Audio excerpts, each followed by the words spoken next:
사실 등기부 권리 분석하고 임차인 권리 분석을 따로 하지 않으셔도 한 번에 확인할 수 있는 그런 서류가 있습니다.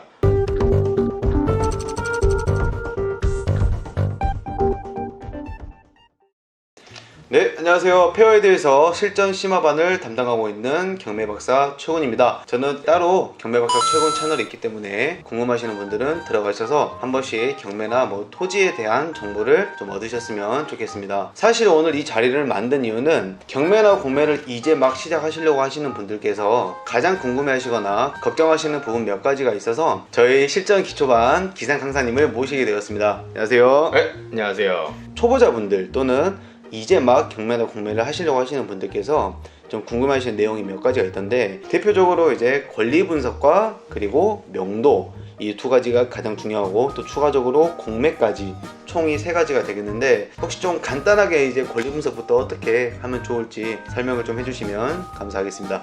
네, 경매를 막 배우려고 하시는 분들이 가장 먼저 일단 걱정을 하시는 부분이 아마 권리 분석일 거예요. 권리 분석이라는 거는 등기부상으로 하는 권리 분석도 있고, 또 임차인이 만약에 거주하고 있다라고 하면은 임차인 권리 분석도 할 줄 아셔야 되는데, 등기부상 권리 분석은 말소기준 권리를 찾아가지고 그 이후에 있는 권리들은 전부 다 소멸이 된다라든지, 그리고 말소기준 권리보다 앞선 권리들을 낙찰자가 인수를 한다든지, 이런 기본적인 내용들은 사실 다 아실 거예요. 그 다음에 문제가 되는 게 임차인 권리 분석인데, 임차인 권리 분석을 할 때 저희가 이제 확인을 하는 날짜가 전입 날짜, 또 확정일자, 또 이제 배당 요구 날짜가 이제 접수가 되었는지 확인을 하잖아요. 근데 거기서 이제 확정일자를 안 받았으면은 낙찰자가 전액 인수를 한다, 요런 것들, 또는 배당 요구 날짜를 받지 않았으면은 또 낙찰자가 인수해야 된다, 요런 것들. 확정일자를 안 받았을 수도 있고, 배당 요구를 안 했을 수도 있고, 둘 다 안 했을 수도 있고, 이런 부분들이 엄청 꼬이고 꼬여 있는데, 사실 등기부 권리 분석하고 임차인 권리 분석을 따로 하지 않으셔도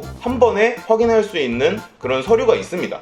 법원에서 입찰하려고 하는 모든 분들에게 공개를 해드리는 서류예요. 바로 매각물건 명세서라는 겁니다. 매각물건 명세서는 못 보신 분들도 계실 수도 있으니까 지금 화면에다가 띄워드리도록 할게요. 이 매각물건 명세서 마지막 부분만 보시면 낙찰자가 인수를 해야 되는 권리가 있는지, 그런 것들을 전부 다 세밀하게 표시를 해줍니다. 매각물건 명세서에 낙찰자가 인수해야 되는 권리라고 해가지고 아무것도 적혀있지 않았었는데, 막상 낙찰을 받고 보니까 인수해야 되는 권리가 있어요. 그러면은 저희가 법원에다가 불허가 신청이 가능합니다. 그렇기 때문에 권리 분석을 하시는 것도 이 매각물건 명세서만 자세히 보고 입찰을 하시더라도 낙찰자들에게 불이익이 올 수 있을 만한 일은 없다라는 거, 이 부분만 일단 접근을 하셔도 이 권리 분석은 쉽게 정리가 가능하실 것 같아요. 사실 이 권리 분석 자체가 정말 중요한 부분이 어떤 게 있냐면, 제가 한 번씩 법원에 가서 제가 실제로 이제 봤던 그런 사례가 많이 있습니다. 10억을 작성해야 되는데 그 뒤에 공을 하나 더 붙여가지고 100억을 작성해서 그 보증금 1억 원을 돌려받지 못하고, 그렇죠, 이런 사례도 많이 있습니다. 저희는 그러기 때문에 미리 예방을 하기 위해서 X표로 내가 입찰하려고 하는 그 금액, 앞에 금액까지는 모두 확실하게 정리를 해놓고 그 다음 입찰가를 작성하는 거죠. 이게 어떻게 보면 제 보증금을 지키는 또 방법 중에 하나가 되지 않을까라는 생각을 하고 있습니다. 이게 보통 그러시는 분들께서 그렇게 한 번 실수를 하시게 되면 다시는 이 경매 안 합니다. 그렇죠. 못합니다. 아무래도 이제 트라우마가 생기게 되는 거죠. 경매를 해서 돈을 벌려고 했는데 오히려 돈을 잃었다, 이러시는 분들이 많이 계셔가지고 그거를 좀 조심히 하셨으면 좋겠습니다. 그리고 이제 권리 분석에서 제가 정말 이거는 저도 제가 경매를 오랫동안 하면서 궁금했던 내용이에요. 낙찰자가 인수를 해야 되는 금액이 많이 있는데 낙찰을 높은 금액에 받아가시는 분들이 꼭 한 명씩 나옵니다. 그거는 실수겠죠? 그렇죠. 그런 경우에 이제 만약에 법원 현장에 계신다라고 하시면은 주변이 웅성웅성 거려요. 그렇죠.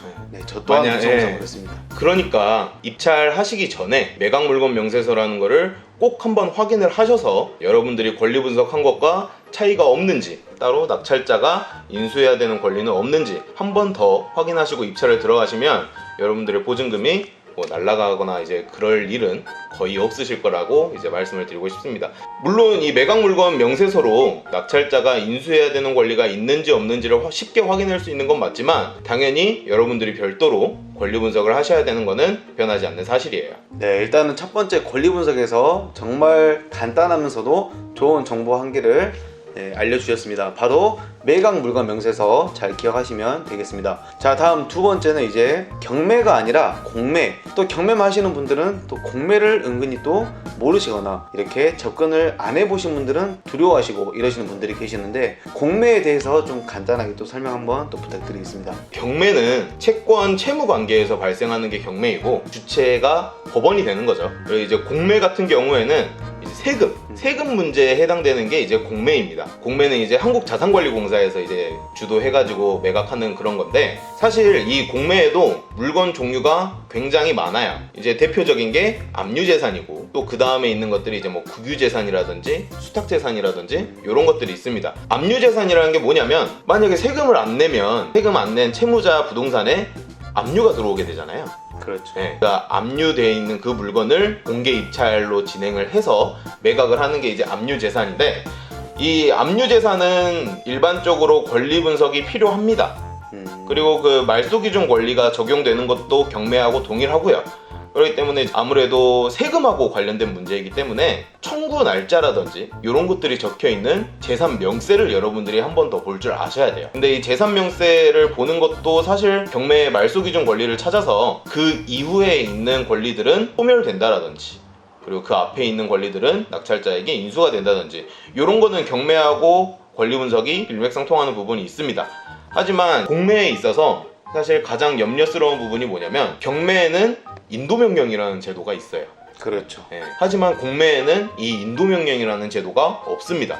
그래서 뒤에 저희가 다시 말씀드리겠지만 이 명도 책임이 모두 낙찰자에게 있어요. 그렇기 때문에 사실 초보자분들에게 이 공매에서 압류재산은 우선적으로 권장드리기는 조금 위험한 부분이 없지 않아 있습니다. 그러면 공매에서 일단은 초보자분들께서 권리 분석이 필요 없는 그런 재산은 혹시 어떤 종류가 있을까요? 그렇죠. 이제 뭐 나라의 재산을 매각을 하는 국유재산, 국유재산을 매각하는 그런 게 있고요. 또는 공기업 소유의 재산을 이제 매각을 하는 그런 뭐 수탁재산 이런 것들이 있는데, 나라 재산이고 공기업에서 쓰던 재산이기 때문에 사실 물건에 하자가 있을 확률은 거의 없습니다.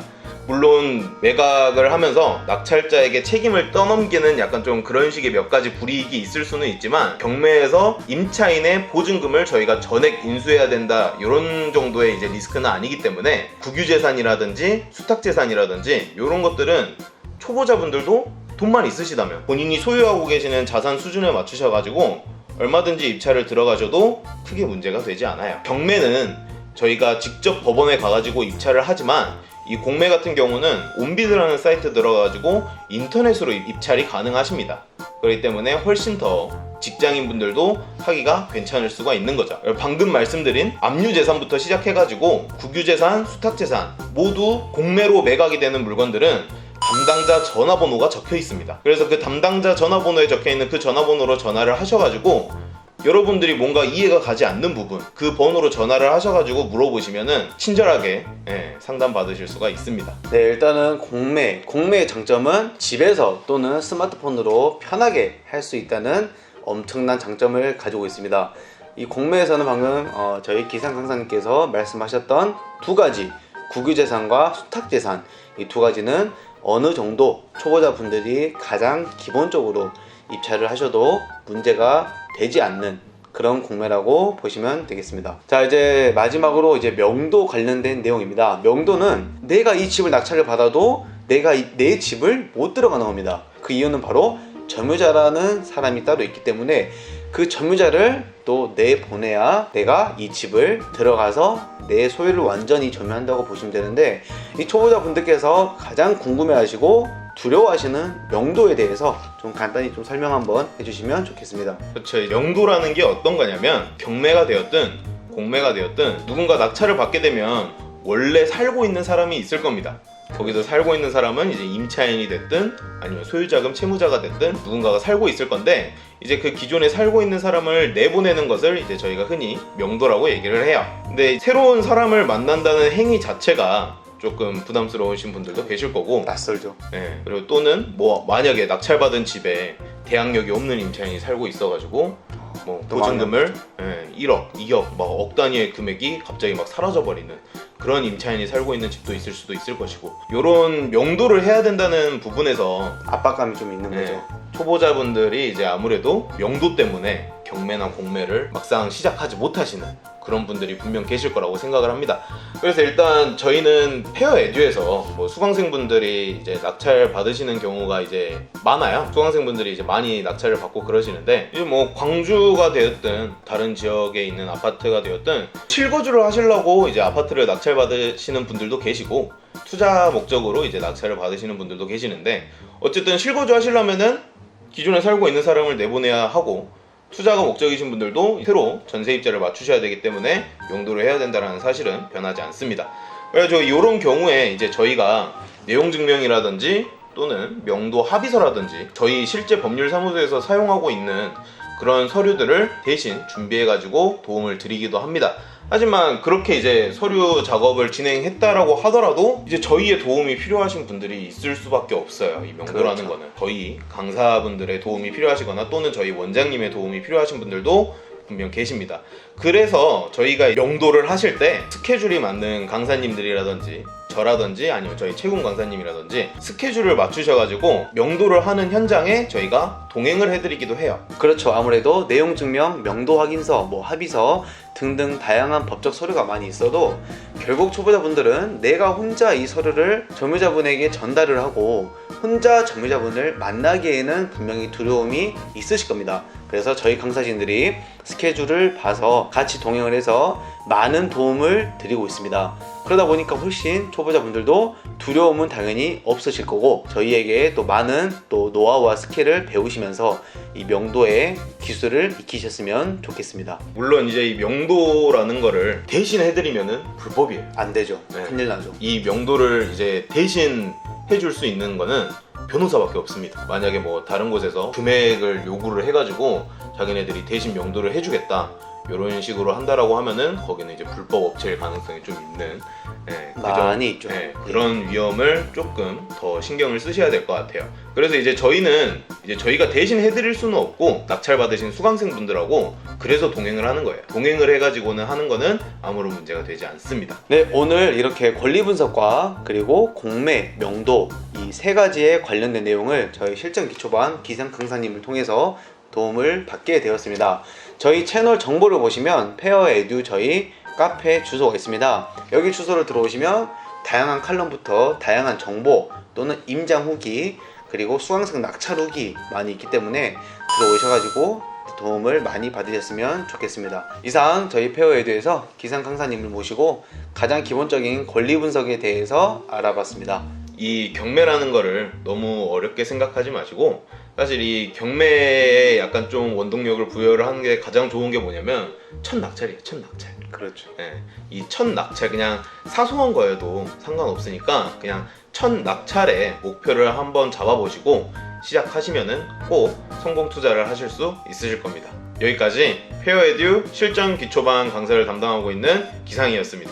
감사합니다. 고생하셨습니다. 네.